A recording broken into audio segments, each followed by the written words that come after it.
پیارے بچوں، آج میں آپ کو ایک بہت مزے کی کہانی سنانے جا رہا ہوں۔ یہ کہانی ہے ایک جادوگر لومڑی کی۔ ایک ایسی لومڑی جو جادو کرتی تھی۔ پرانے زمانے کی بات ہے بچوں۔ ایک گاؤں کے اندر ایک میاں بیوی رہتے تھے۔ میاں کا نام قاسم تھا اور بیوی کا نام گلفام۔ قاسم بہت نیک دل شخص تھا۔ وہ کسی کے ساتھ غصہ نہیں کرتا تھا۔ بہت پیار کرنے والا انسان تھا۔ سب کے ساتھ بہت عزت کے ساتھ پیار سے پیش آتا تھا۔ جبکہ اس کی بیوی گلفام بہت غصے والی تھی، بہت ظالم تھی۔ اسے کوئی اچھا نہیں لگتا تھا۔ وہ سب کے ساتھ لڑتی رہتی، جھگڑتی رہتی، چھوٹی چھوٹی بات پہ غصہ کرتی تھی۔ تو پیارے بچوں، ایک دفعہ کیا ہوا، اسی گاؤں کے اندر ایک فقیر آیا جو سب کے دروازے پر جا کر بھیک مانگ رہا تھا۔ وہ فقیر واقعی بہت زیادہ غریب تھا اور اسی طرح سے مانگ کر گزارا کرتا تھا۔ جب وہ فقیر سارے گھروں سے ہوتا ہوا قاسم کے گھر آیا تو قاسم اس وقت گھر پہ نہیں تھا۔ فقیر نے دروازہ کھٹکھٹایا اور قاسم کی بیوی گلفام نے دروازہ کھولا۔ جب اس نے دیکھا کہ باہر ایک پھٹے ہوئے کپڑوں کے اندر ایک غریب شخص کھڑا بھیک مانگ رہا ہے، اس کو بہت غصہ آیا۔ اس نے غصے میں آ کر اس کو برا بھلا کہا کہ تم میری نیند خراب کرنے آ گئے ہو، میں سو رہی تھی، تمہیں اور کوئی کام نہیں ہے پیسے مانگنے کے علاوہ، اور اسی طرح سے اس کو بہت زیادہ برا بھلا کہا۔ گلفام کا یہ رویہ دیکھ کر فقیر کا بہت دل ٹوٹا اور وہ وہاں سے چپ چاپ چل پڑا۔ شام کو جب قاسم واپس گھر آیا تو گلفام نے اسے اپنا سارا واقعہ سنایا کہ ایسے ایک فقیر آج آیا تھا اور میں نے اس کو بہت ڈانٹا کہ دوبارہ نہ آئے۔ قاسم بھی چپ چاپ اپنے کام میں لگ گیا اور اس طرح رات گزر گئی۔ صبح جب قاسم اٹھا تو اس نے دیکھا کہ اس کی بیوی گھر میں نہیں ہے۔ قاسم اپنی بیوی کو اونچی اونچی آواز میں بلانے لگا، گلفام، گلفام کہاں ہو؟ جب سارے گھر میں ڈھونڈنے کے بعد بھی اسے گلفام کہیں نظر نہیں آئی تو قاسم نے گھر سے باہر جا کے ڈھونڈنا شروع کر دیا۔ چلتے چلتے چلتے چلتے وہ ایک گھنے درخت کے نیچے پہنچا۔ جب اس نے دیکھا تو وہاں ایک لومڑی کھڑی ہوئی تھی۔ قاسم بہت گھبرا گیا۔ اس نے سوچا کہ یہ لومڑی تو یہاں کبھی نہیں دیکھی۔ جب وہ اس کے ڈرتے ڈرتے پاس جانے لگا تو وہ لومڑی اس سے انسانی آواز میں بولنے لگی، قاسم، میں تمہاری بیوی گلفام ہوں، دیکھو میرے ساتھ کیا ہوا۔ میں رات اچھی بھلی سوئی تھی، صبح اٹھی تو لومڑی بن چکی تھی۔ قاسم بہت حیران ہوا اور پریشان بھی۔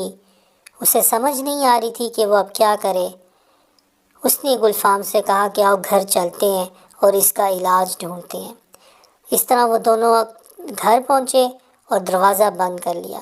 قاسم کو یہ ڈر تھا کہ محلوں والوں کو بھی نہ پتہ چلے کہ اس کی بیوی کے ساتھ کیا ہوا ہے۔ قاسم نے اپنی بیوی سے پوچھا، جو اب لومڑی کی شکل میں تھی، کہ مجھے سارا ماجرا سناؤ، کیا ہوا تھا؟ گلفام نے اسے وہ فقیر والا معاملہ سارا سنایا کہ میں نے اسے بہت برا بھلا کہا تھا اور مجھے لگتا ہے مجھے اس کی بد دعا لگ گئی ہے۔ قاسم نے سوچا کہ وہ اس فقیر کو جا کے ڈھونڈے اور اس سے معافی کا طلبگار ہو۔ قاسم جلدی سے اس فقیر کی تلاش میں باہر نکل گیا۔ محلے والوں سے پوچھتا ہوا وہ ادھر ادھر ہر جگہ اس فقیر کو تلاش کرنے لگا۔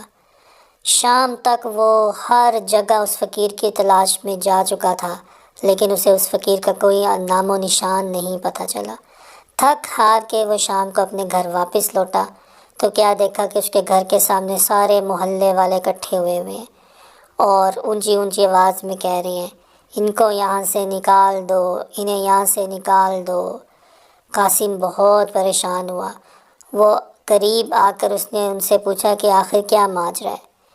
اس کے سارے محلے والوں نے کہا کہ کیا تمہیں نہیں پتہ کہ تمہاری بیوی ایک لومڑی ہے اور اس گھر میں کوئی انسان نہیں رہتا؟ تم دونوں اب یہاں سے فوراً نکل جاؤ۔ گاؤں والوں نے قاسم اور اس کی بیوی کو 2 دن کا ٹائم دیا کہ 2 دن کے اندر اندر وہ اس گھر کو چھوڑ کر، اس گاؤں کو چھوڑ کر چلے جائیں، ورنہ ان کے گھر کو جلا دیا جائے گا۔ قاسم اس بات پہ بہت پریشان تھا، لیکن اس کے پاس اس کے علاوہ کوئی چارہ بھی نہیں تھا۔ قاسم نے 2 دن کے اندر اندر ایک گدھا گاڑی تیار کی اور جتنا سامان ہو سکتا تھا وہ سارا اس کے اوپر لادا، اپنی بیوی گلفام جو کہ لومڑی بن چکی تھی اسے ساتھ لیا اور گاؤں چھوڑ کر جنگل کی طرف روانہ ہو گیا۔ قاسم کے ذہن میں عجیب و غریب سوال آ رہے تھے کہ اس کی بیوی اب کیسے ٹھیک ہوگی، وہ اکٹھے کیسے رہ سکیں گے، کیونکہ اسے یہ بھی ڈر تھا کہ یہ لومڑی کہیں اس پہ حملہ نہ کر دے۔ خیر وہ چلتے چلتے جب جنگل کے درمیان میں پہنچے تو وہاں قاسم کو ایک بہت بڑا درخت نظر آیا۔ قاسم نے سوچا کیوں نہ اس درخت کے نیچے ہی میں اپنی جھونپڑی بنا کر یہیں پہ رہنا شروع کر دوں۔ قاسم نے اپنا سارا سامان وہاں پہ اتارا اور درخت کی لکڑیاں کاٹ کاٹ کے وہاں پہ جھونپڑی بنانے لگا۔ 2-3 دن کی مسلسل محنت کے بعد قاسم نے ایک چھوٹی سی جھونپڑی وہاں پہ بنا لی۔ وہ دونوں اس کے اندر رہنے لگے۔ قاسم اور اس کی بیوی دونوں گھر کے اندر رہتے۔ قاسم یہ چاہتا تھا کہ اس کی بیوی کو جنگل کا کوئی جانور نقصان نہ پہنچائے، اس لیے وہ دونوں ساتھ رہتے تھے۔ قاسم مسلسل اس سوچ میں گم تھا کہ کس طرح وہ اپنی بیوی کو ٹھیک کر سکے اور وہ اپنی زندگی پہلے جیسی گزار سکے۔ گلفام کو بھی دن رات یہی سوچ ستائی جا رہی تھی کہ وہ کیسے ٹھیک ہو سکتی ہے۔ قاسم صبح سویرے جنگل میں نکل جاتا، لکڑیاں وغیرہ کاٹتا، پھل وغیرہ ڈھونڈ کے لاتا یا شکار کرتا، اور گلفام سارا دن اسی درخت کے نیچے بیٹھی یہ سوچتی رہتی کہ کیسے وہ اپنے آپ کو ٹھیک کر سکتی ہے۔ ایک دن کا ذکر ہے کہ گلفام ایسی اس درخت کے نیچے بیٹھی ہوئی سوچ رہی تھی کہ اس درخت میں سے اس کو انسانی آواز آئی۔ گلفام، کیا تم چاہتی ہو کہ تمہیں ٹھیک کر دیا جائے؟ گلفام بہت پریشان ہوئی کہ یہ آواز کہاں سے آ رہی ہے۔ ابھی گلفام یہ سوچ ہی رہی تھی کہ یہ آواز کہاں سے آ رہی ہے کہ وہ آواز دوبارہ آئی۔ تم بالکل پریشان نہ ہو، میں سامری جادوگر ہوں۔ اس درخت کے نیچے میری قبر ہے۔ میں تمہیں جادو سکھاؤں گا اور اس جادو سے تم ٹھیک ہو جاؤ گی۔ گلفام تو پہلے ہی چاہتی تھی کہ کسی طرح سے وہ دوبارہ انسان کی شکل میں آ جائے۔ اس نے فوراً ہی حامی بھر لی، اور یوں جیسے ہی صبح سویرے قاسم گھر سے نکلتا، گلفام اس درخت کے نیچے آ کر بیٹھ جاتی اور یوں وہ درخت جس کے اندر سامری جادوگر کی روح تھی اسے جادو سکھاتی۔ کرتے کرتے کرتے کئی ہفتے گزر گئے اور لومڑی کو عجیب و غریب قسم کے جادو آنا شروع ہو گئے۔ اب وہ ایک ٹانگ پہ کھڑی ہو سکتی تھی انسانوں کی طرح، اور وہ اڑ بھی سکتی تھی اور وہ الٹا بھی ہو سکتی تھی۔ یوں عجیب و غریب سے جادو کر کے وہ عجیب و غریب قسم کی حرکتیں کرتی، لیکن اس نے یہ حرکتیں ابھی تک قاسم کے سامنے نہیں کی تھی تاکہ اس کو شک نہ پڑے۔ یوں دن بدن گلفام کے جادو بہتر سے بہتر ہوتے رہے۔ اسی طرح ایک دن اس درخت میں سے آواز آئی، گلفام، آج میں تمہیں ایک ایسا جادو سکھاؤں گا جسے کرنے کے بعد تم دوبارہ انسان کی شکل میں آ جاؤ گی، لیکن اس جادو کو کرنے کے لیے تمہیں ایک کنویں کے اندر جانا پڑے گا، اور اس کنویں کے اندر ایک بوتل پڑی ہوئی ہے۔ وہ بوتل لا کر تمہیں مجھے دینی ہوگی۔ تم اس کے لیے خاوند کو بھی کہہ سکتی ہو، لیکن بہتر ہے کہ اگر یہ بوتل تم خود مجھے لا کر دو۔ گلفام یہ سن کے بہت خوش ہوئی۔ وہ اپنی منزل کے بہت قریب پہنچ چکی تھی۔ اس نے جلدی سے درخت سے اس کنویں کا پتہ پوچھا اور خود ہی اس بوتل کو لینے کے لیے چل دی۔ جاتے ہوئے درخت نے اسے یہ ضرور بتایا تھا کہ وہ ایک شیشے کی سبز رنگ کی بوتل ہے، اور اس چیز کا بہت خیال رکھنا کہ وہ گر کر ٹوٹ نہ جائے، ورنہ بہت نقصان ہوگا۔ پیارے بچوں، کیا آپ کو معلوم ہے اس بوتل کے اندر کیا ہے؟ اس سوال کا جواب جاننے کے لیے اس کہانی کو آخر تک سنیں۔ جب وہ لومڑی وہاں سے چلتی چلتی اس کنویں تک پہنچی اور اس نے کنویں کے اندر جھانک کر دیکھا تو وہ کنواں کافی گہرا تھا، لیکن پانی سے خالی تھا۔